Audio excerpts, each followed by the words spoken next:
Listen. Posłuchaj. Écoute. 我慢聞いてください。 Escucha. MCO. Listen. MCO. MCO. Between the Bars. Hi, I'm Yannick Dondolanger, and welcome to another episode of Between the Bars, the podcast of the Mahler Chamber Orchestra. Rooted in music, a chat with Dame Mitsuko Uchida.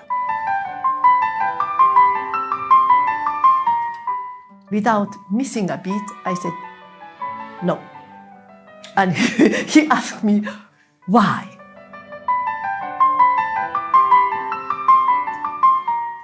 And I said, I know nothing. I am searching and searching. If I know nothing, how can I teach other people?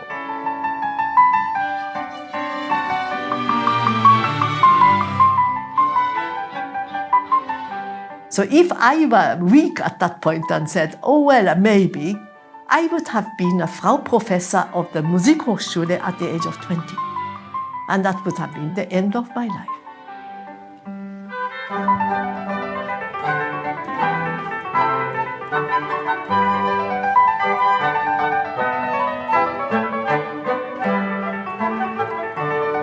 Pianist Mitsuko Uchida, telling a story from her study years in Vienna, in a way that only Mitsuko can, with tenderness, honesty, and a slight touch of irreverence. And where would we be if she hadn't said no? Instead, she left to explore the world and found her own. In London, in New York, in Tokyo, in Salzburg, in Berlin. In the audiences that still flock to see her perform and listen to her many celebrated recordings. You're listening now to a clip from a live performance of Mitsuko's from one of the many concert tours the Mahler Chamber Orchestra has shared with her. And there'll be plenty more golden piano moments popping up throughout this episode.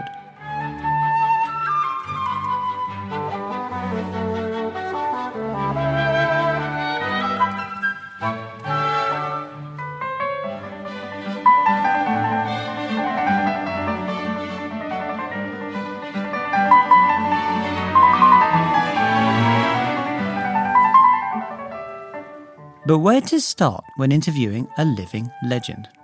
I asked her if it was clear growing up that classical music and the piano were going to be her life. No, not at all. I come from an absolutely non-musical background. And I belong to the generation that can be called the post-war generation. Right. My parents were separated during the war, and father came back in September or some such time back to Japan. My mother stayed there with my older sister and so on. And then my brother was born, and then I was born. So I'm the last child. And when I was around, there was an upright piano in our house. The house was tiny. People had to evacuate out of Tokyo because of that amazingly unthinkable event that Japan attacking USA. Pearl Harbor. Yeah, Pearl Harbor. I mean, what did they think? And the consequences, of course. Of course, and for the Europeans, it was God sent because America was hesitating to get so quickly into the European war. That brought America into this war. And so therefore the end result of today's world was because of the Japanese unthinkable action of Japan. When father came back, he escaped from Berlin. He spent the entire war in Berlin. And he escaped on the day before the famous day in May 1945. He escaped to the south.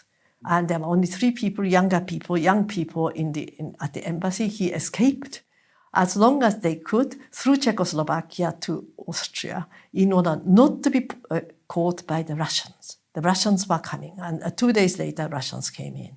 So therefore, and if so, I wouldn't have existed. He would have disappeared into some sort of gulag, and that was the end of the story. But he did it in order to be caught by the Americans. And he was caught by the Americans in Bad Gastein in Austria, in the countryside. And he waited there. Then probably they ran out of gas. And one day, when we were in Austria, And we had a holiday. Nobody knew, except for him, why we went to Bad Gastein to have a holiday. Yeah, it was a lovely place. It has Kamakut and all of that. But me having been sort of the only child who had a good connection to him. And we went for a walk together, the two of us, and then he told me, here I was when I was caught by the Americans. And before that, I spent the most peaceful 2 weeks of my life. And I knew nothing. Nobody talked about, particularly in Japan, nobody talked about the first half of the 20th century. And the 20th century history started in Japan with the fall of the atomic bomb.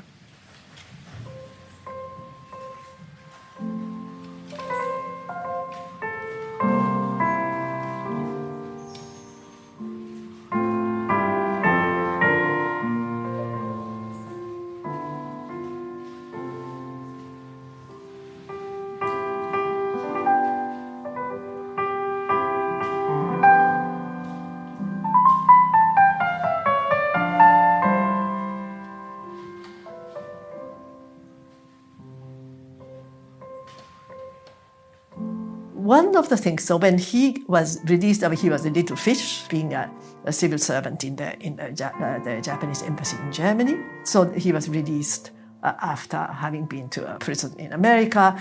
3 months later, they let him go, and he came back on a boat out of America, and my mother went to pick him up, meet him, and on a very slow train, going back to this place called Atami, where they had evacuated mother and father's parents. On that train, he apparently asked my mother, why isn't Motoko, that is my older sister's name, why isn't Motoko playing the piano? And she just said, well, I think we had war. and he said, well, see to it that she has a piano lesson.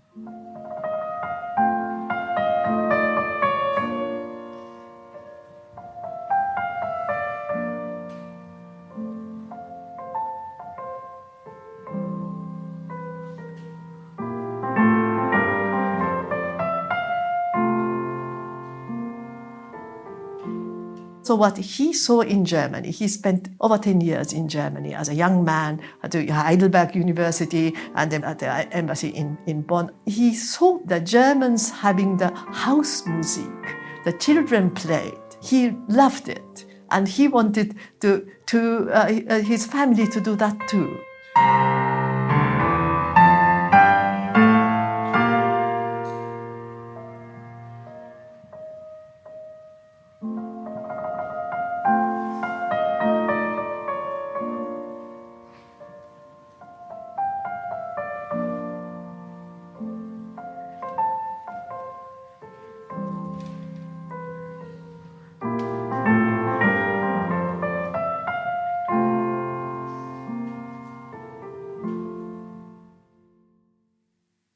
When I came about, there was already a piano in the house. So, and sister was playing, and my brother, and the kind of music I must have heard is impossible. And one day, the piano teacher was teaching, asked mother that she would love to teach boys as well. And her son was the same age as my brother, and I want to teach those 2 boys. It's always girls. It was a matter for girls to do, to play the piano. It's like flower arrangement and tea ceremony and piano lessons. And that was very useful on your bio when you are looking for a husband. That was it. Different times, different world. And there is still that part of Japan is still there. Don't you think that it is that modern? So anyway, and there they were, and the piano teachers offered the piano lesson to my brother. And one day, apparently, and he was 4. And then I was 2. And one day, the piano teacher apparently said, you know, the baby that you are bringing, because you can't leave her at home, that girl is more interested in what I'm saying than both boys put together. I want to teach that one. And so it started, apparently. And I remember nothing. I don't remember the time that I didn't play the piano somehow. And the only music that I heard were some old 78 recordings scattered around, and that was it. I never knew a single string quartet. I have heard few things, and I went to the Toho school, and because that was also everything was by chance, and then so I started to play the piano, and then I landed in Vienna at the age of 12, and from then I never really returned to live in Japan. I then stayed in Europe.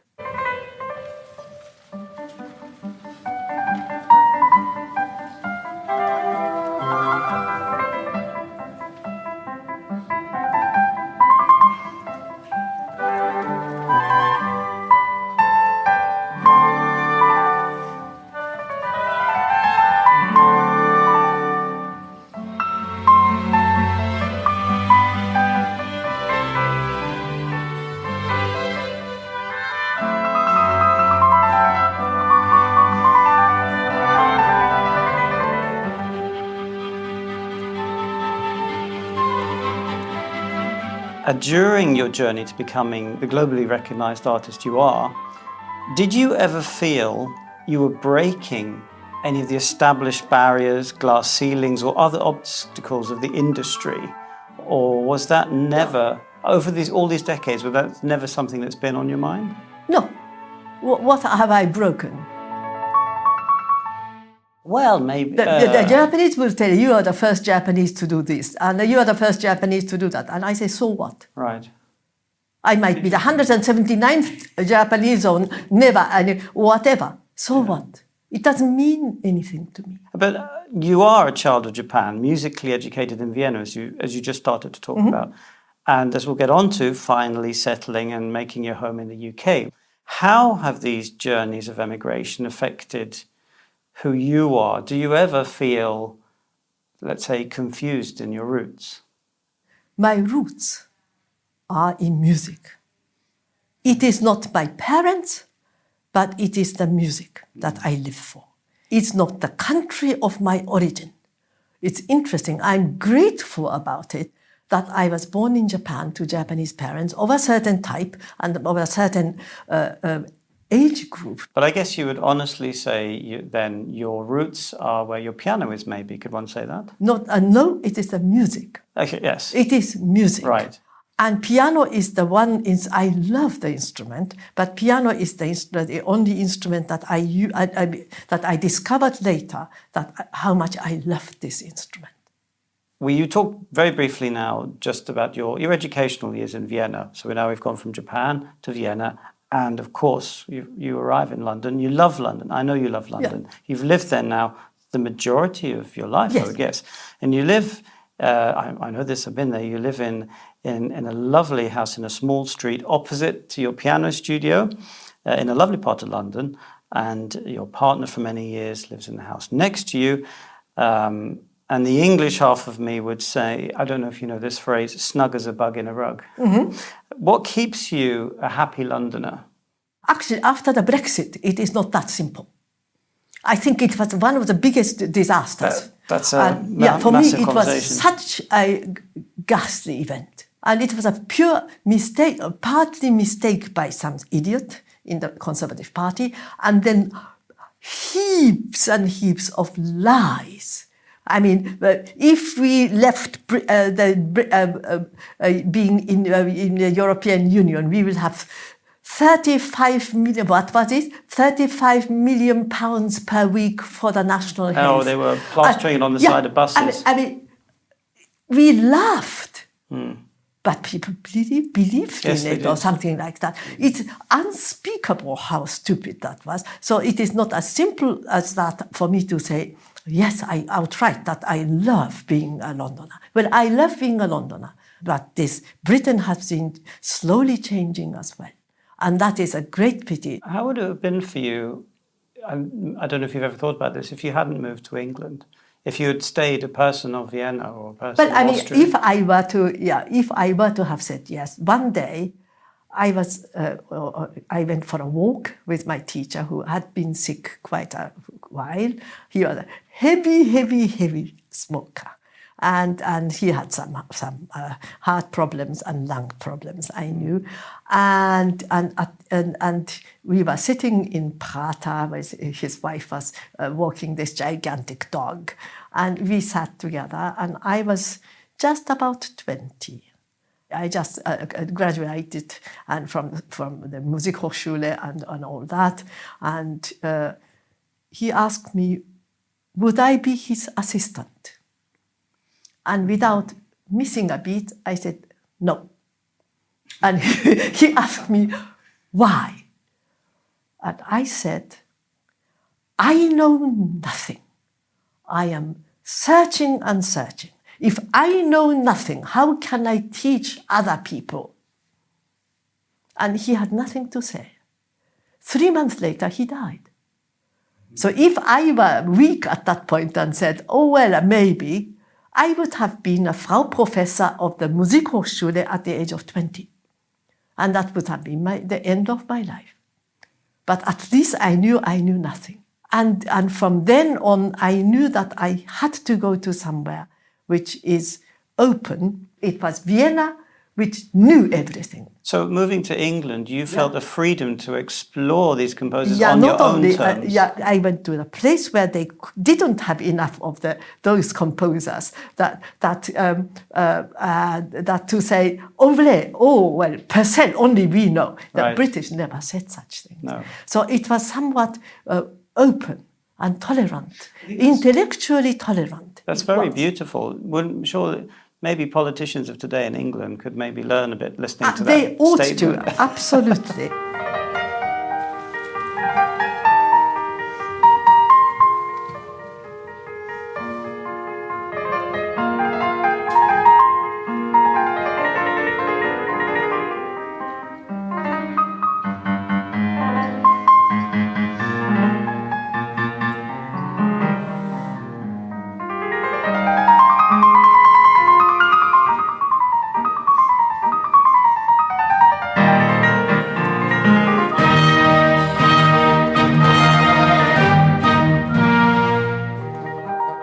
Mitsuko, I'd love to ask just one question about your pianos. You have several of them, 3 or 4. I think it was 4 last time I interviewed you. And I don't know if one of them or all of them are in and out of the studio, going to different parts of the world. But what I'm interested in is when you decided you had to have your own piano on touring with you, because this is still, you have to correct me if I'm wrong, still a very unusual, rare thing. Yeah, it is still a rare thing. When I was a youngster, there were 2 people. One was Arturo Benedetti Michelangeli. He took pianos, and he was completely loony, but he played really perfectly, and he aimed at perfection. I never aimed at perfection. I know perfection is, in a way, if it happens to happen, congratulations. But not for that sake. If you aim at perfection, I think other things die. So therefore, you have to risk to make mistakes. And if you have to jump and hope that you can land on your feet. So you're saying you're more comfortable to take risks when you have your own instrument with you? That as well, but not only. Taking with me started really late 1990s. From a given point, I always recorded only on my instruments because I saw that complete irresponsibility of the piano companies and a different part of the piano companies. And I even postponed the recording. Having arrived at the recording studio, the piano that I chose they sent it in a horrendous shape. So I thought the only answer was to own one, and I owned one already at that point. It was a Bösendorfer. And I still own a Bösendorfer, and a little Bösendorfer that I bought at the age of 17. At 16, I left home and I went back to Vienna, and then the rental piano was so horrible. my teacher organized that I could lay my hands on a reconditioned little Bösendorfer, and at a fantastically good price. But I spent every penny I had saved on that piano, and I still own it. That one is still working so beautifully and very, very special. And then the next instrument is 1989, and I was recording Debussy, and they sent the wrong piano, and then another piano, and they lied their heads off. So anyway, but I ended up renting a piano, and a suitable piano for Debussy etudes. And at the end of that, I decided I buy this one. And that one I own, and so on. And I accumulated over the years. So I have 3 pianos in London. The number 3 and number 4 is that of the junior, as I call it, is in London. But number 3 is on the European side. I have it parked in Germany. And cleverly, because of that, the awful Brexit, it's so difficult to cross the barrier. And then you don't know precisely how long to send it to a concert tour. How about if it gets stuck? You mean to get it back to England to perform in England? So it stays in the European Union. Passport for the piano, and awful story. So I have one piano. I had one stationed here, and with 2 actions. And so that I have a slight option of a concerto date, but this one is that one, that number 3 piano. I bought it secondhand, and it's very special, and I love it. But I also recently ended up owning a completely brand new piano, and I hope it will work out. Steinway as well? Steinway, yes. Okay.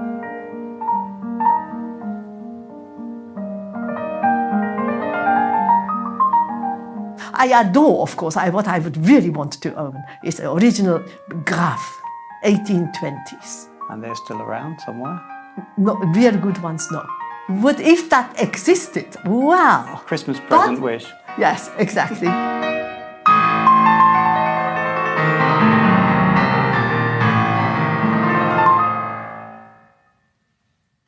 The Mahler Chamber Orchestra has been one of your primary musical companions for some years now, touring to some of the most celebrated halls around the world, building what I hope is a unique relationship, I think yes. it is.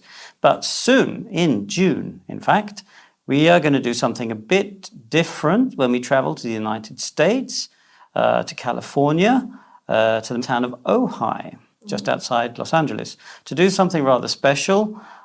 I know it will be rather exhausting and epic. You are the curator of this year's Ojai Music Festival. Could you tell us a bit more about this unique festival and what you've got cooked up for it with us this year? Well, we have cooked up quite a lot of things. Well, I am doing it because my very close friend called Ara Guzelimian, he is the director of Ojai, and I have known Ara ever since he was an artistic administrator of the LA Philharmonic, and over all those years, and then he went to the Carnegie, and then he was the dean of Juilliard, etc., etc. And in between, he was in Aspen Festival and so on. And Ara is a great friend, and he wanted me to be doing it, and we cooked it together.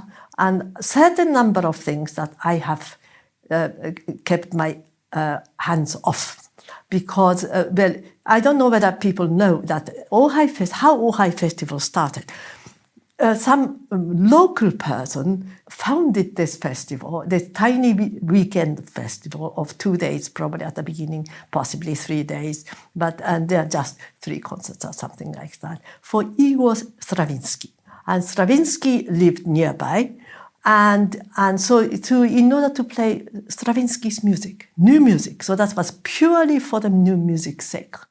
And then it had to be to develop, and when I am involved, although it is a special Schoenberg year this year, I do care hugely about Schoenberg. But this festival, I mean, I don't think about events as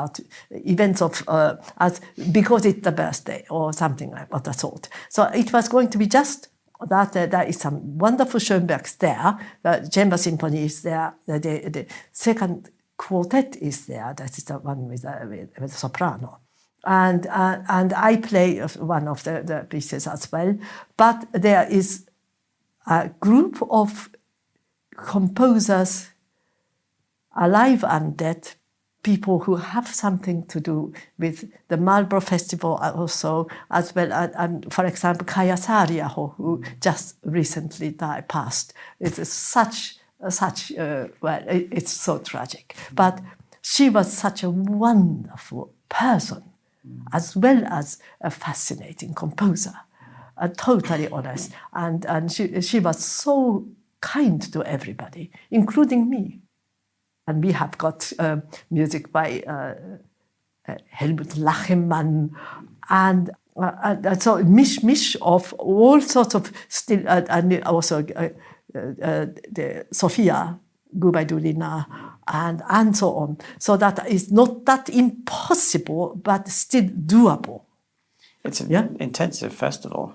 It is very intense. So you've curated the festival as a mixture of important composers, friends, ensembles, things that you've done in your career. Yeah, but on the other hand, Ojai is new music. So therefore, we have all of the other possibilities and morning concerts and afternoon, whatever.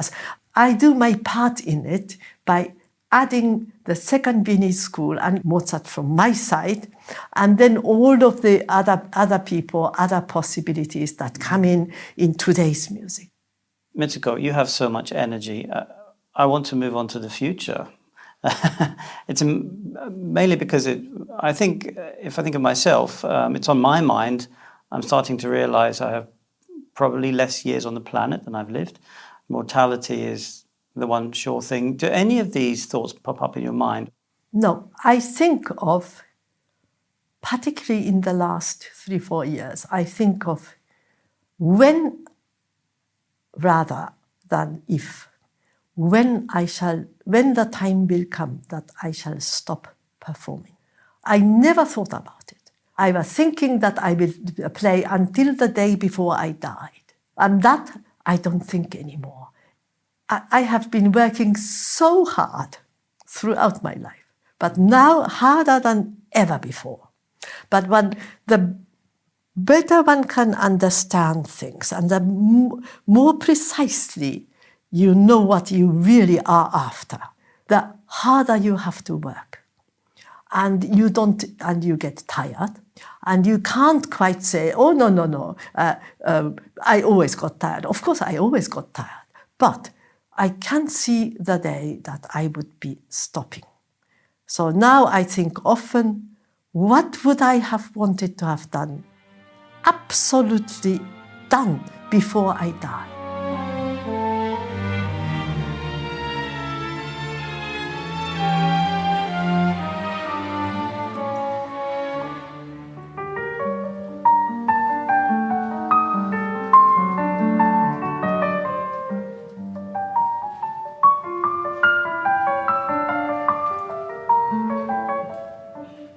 That's the first time I've ever heard Mitsuko mentioning the possibility of retiring from the stage. And to be honest, in the interview, I had to hide a feeling of shock. You're listening to a clip from the last movement of Mozart's Piano Concerto No. 17. Actually, the very first piece the Mahler Chamber Orchestra ever played with Mitsuko, back in 2013 on a tour of Spain and Portugal. I asked her how this now celebrated relationship has grown.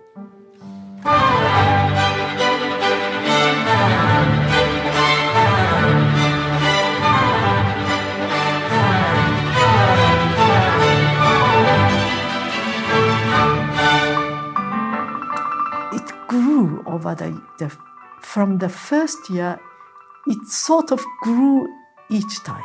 And by now it is a family event, although there are still many people who join in because of the nature of the group. I mean, even in this wonderful tour, I have some people, key players with whom I never played. And that frightens me because I'm not a conductor. My hands are on the keys and my brains may not work that well in terms of how to remember everything and then what to say, what not to say, and with whom, what not to say is almost more important. that people can do things without being told. It requires so much trust, doesn't it? To trust Yes. someone else You with have your to musical trust. ideas who you don't Exactly. know. And that trust has been forged over the years to such a degree that is a pleasure. It's beyond pleasure. It's a gift. I hope the trust has grown, that you can I trust. think We so will too. always produce the best we can in the moment from the relationship we have. Yes. And I feel that so strongly. That is a gift. For me, no interview would be complete without a question about maybe your most important life's companion, Mr. Wolfgang Amadeus Mozart. What has he taught you about life and music? He, I think, is the most connected human being that ever existed to the overtone series and to the laws of physics of music and sound. One note happens and the next note may decide to do something else, as if every note was a child that decides to do things. And for me, that fascination plus incredible amount of love that he has to people. He always had some girl to talk to. And he was in love, and somebody else passes by, immediately, the other one. I was always a lonely child, and I think human beings are ultimately lonely. But you look at Mozart and you think, no, it isn't.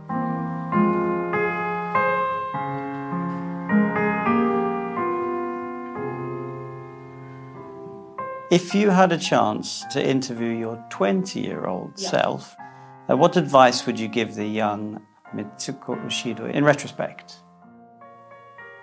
I wouldn't say anything. No, there is nothing you can say, because every day is a different day. And I am actually an optimist, and that I know.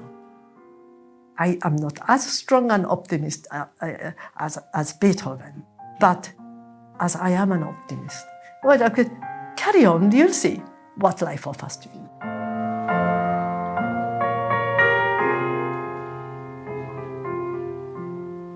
Performing with Mitsuko Uchida is always a deep privilege.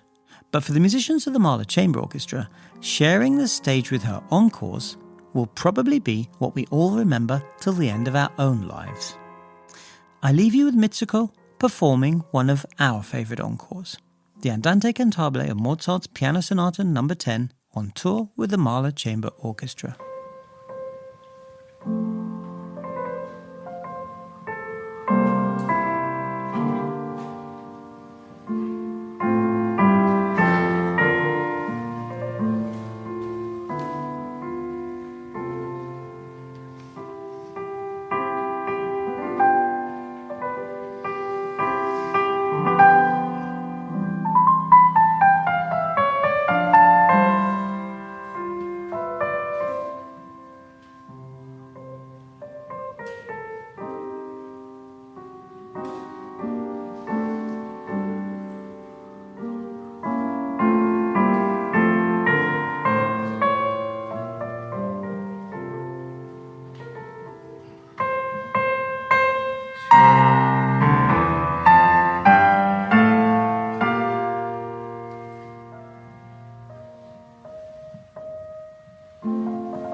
Thank you for listening to Rooted in Music, a chat with Dame Mitsuko Uchida. The music for this episode was taken from live concerts of Mozart's Piano Concertos No. 17 and 22 and the Andante Cantabile from his Piano Sonata No. 10, performed by Mitsuko Uchida and the Mahler Chamber Orchestra on tour. Mitsuko is an artistic partner of the Mahler Chamber Orchestra, and Between the Bars would like to say a huge thank you to her for agreeing to be interviewed during a very busy project. And thanks also to her management team, IMG, for their understanding and help. Lastly, a special thank you to the musicians who are the artists and the performers of the Mahler Chamber Orchestra for their inspiration and their energy, spreading the phenomenon that is the MCO round the world.